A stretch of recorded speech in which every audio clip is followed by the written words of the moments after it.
Hey, you're watching HuffPost Live. I'm Mark Lamont Hill. Finally, after 38 years, two new primetime television shows, that's ABC's Scandal and NBC's Deception, are featuring African-American women in leading roles.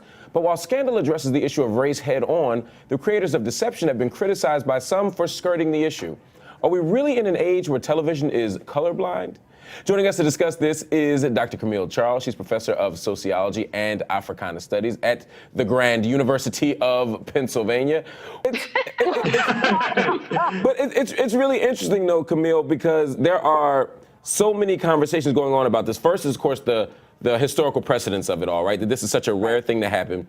And then there's the question about race talk. For example, we have a commenter coming in, Libra B103, who says there have been many shows the last few years that had black or minority lead roles, with a few of them being female. I think the problem is the show does focus too much on the race of the character instead of what the show is about. Now, on the other hand, there are people who talk about Deception who say the problem is that there's no race talk at all. How does race and the discussion and identification of race play into how we think about these shows? So I actually watched Deception this morning, and I actually think that well, first of all, you don't have to hit people over the head with it to be dealing with it. So I think one of the things that's interesting is that you've got this really serious class component where the lead character is the daughter of the live-in help, right? And she became best friends with the murdered girl, and that's kind of her way into the family and those relationships. But what it does by making her African American and making that family African American, it actually heightens the class conflict. We're accustomed, I think, as a nation to see white affluence and blacks in service roles. So you're never going to forget the power dynamic between the two, the class differences between the two. And I think the really interesting moment for me, and maybe it's because I grew up in all white neighborhoods, I went to all white schools, and I remember that moment socially when it was made clear to me that I was different in certain ways, but it was the moment where Vivian tells her, Julian only sleeps with you when he's bored. Wow. He could never, that whole, he could never really like you because who are you? Yeah. Not only is it, you're the help, but it's that you're black. And that's the moment that they fall out, right? That's the 17 years without speaking, and you start to understand how that affected her. But there's never a hit you over the head, Julian doesn't like you, Julian could never really like you because you're black kind of moment. And in fact, what you find out later is that it seems to me that he did like her. Right. A lot of people haven't seen this. Exactly. And important as a cultural moment because the character is a black woman, but also because Kerry Washington is an amazing actress. I can't think of anyone else in that role right now. Neither can I. And Mark, I think the other, I'm troubled by this whole idea that to mention race at all is a problem. Right. Because there are people who are real quick to call race into play when it's something negative. Right. There are people who are quick to say, despite the fact that 90-some% of blacks always vote Democratic, somehow when it's a black candidate, we did it only because the candidate was black. Right. And that, and that we're only watching these shows because there's a black lead there. And, there's a lot of other TV that black people watch that doesn't have black people in it. I think in the case of Scandal, number one, it is important, and there would have been trouble if they had tried to develop a show around a real-life black female fixer and not put a black female in that role. That would be a problem that would be indicative of, a lot of sort of a lot of Hollywood film and television, and this idea that certain roles have certain races attached to them that happens often unconsciously, right? So it's only been in the last 10 years or so that people in those positions have kind of said, you know what, this role doesn't have to be a white person or a black person or a Latino, right? So this is a new thing, and I do think we ought to be talking about that. I think in the case of Scandal, sort of different from Deception, where making that role a black woman, again, kind of heightens the class discrepancies because we do conflate race and class a lot. We do associate poverty, lower class status with blackness, right or wrong, stereotypic or not, it's what we do. And so anytime you want to highlight the class difference, the fact that she is Black helps them do that. Wow, that's an interesting point. On the other hand, when you talk about scandal, with her, I think it's really more often than not only in that Sally Hemings moment. Right? Right. So hold on, Camille, let me pause you right there, because I want people, Nathan here a few months ago, and we were talking about this when her show Boss was still on, and Kelsey Grammer was becoming her love interest. Right. It was kind of bubbling underneath the surface.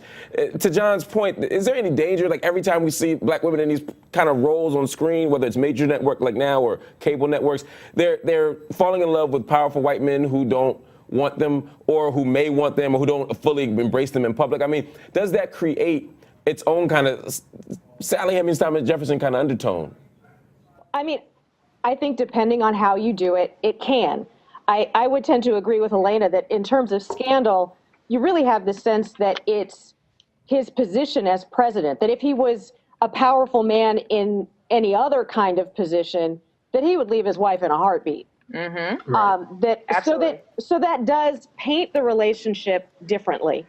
Again, I haven't seen enough of Deception yet to know, but again, I also think that if that relationship between the main character and Julian persists, or at least that she still seems that it's an open wound for her, I mean, I think that plays on some interesting notions of identity and acceptance and rejection, and things that Black women know a lot about and have experienced in their lives that we don't get to see and work through very often. Yeah. At the same time, I think we see more and more Black men with white women on television. And yeah, so you can say that again. If you want to talk about balance, then I think it's only fair that you also get to see the reverse. Now, as a sociologist, where that becomes problematic for me is that, of course, that's still such a minuscule percentage of actual interracial marriages and relationships that it's a little bit unrealistic. That's all I'm saying. Camille, that's what first. If somebody were to come down from another planet and use TV as an index of how life functions, they would think that Black women just were going for these really weird, balding white men every chance they got when they had access to power. Black people do off TV. That's an interesting point. Oh, yeah. That's a very good point. And I think that's the thing. When you watch Scandal, and I was late to Scandal, so over Thanksgiving, I watched all of season 1 and all of season 2 up to the point, in a very short period of time. And really, that Sally Hemings conversation is really the only time that you think, wow, this is an interracial relationship, or there aren't very many Black female fixers. I mean, I'm thinking more about the fact that she seems to need to fix everybody. She has fixed all the people who work for her. She's fixing the president. She's trying to fix her senator ex-boyfriend. That, she just feels, and that is a very stereotypic Black female thing. Right. She's got to take care of everybody at the expense of herself. Yeah, the mule of the world, so to speak, as Zona Hurston would say. There's a question here, though, about marking TV as Black. Because one of the problems is, and this is the problem President Obama had, right, is that he wanted to be the president who happened to be Black rather than the Black president. Because when you mark something racially, it's divisive, it marginalizes some people, it alienates white people for good or for bad reasons. Something being marked as Black can be Reality television. I mean, exactly, right? Reality television. But that's voyeurism. Yeah, right. That's Exactly. That's confirming stereotypes. the negative stereotypes that they already have. So no, Mark, I think you're absolutely right. And I do think that one of the things that's so terrific about these two shows, but particularly Scandal, just because it's got a longer history and more episodes, is that it is an opportunity to see the diversity of Black life without being hit over the head at being shown the diversity and the complexity of Black humanity, right? That these are just people doing their people things, and sometimes race enters into that. I mean, we don't walk around all day navigating every single interaction that we have consciously thinking about the racial politics of those interactions. But every now and then there is something that makes us wonder what's going on. And we do bring it to consciousness, and it does enter into our conversations.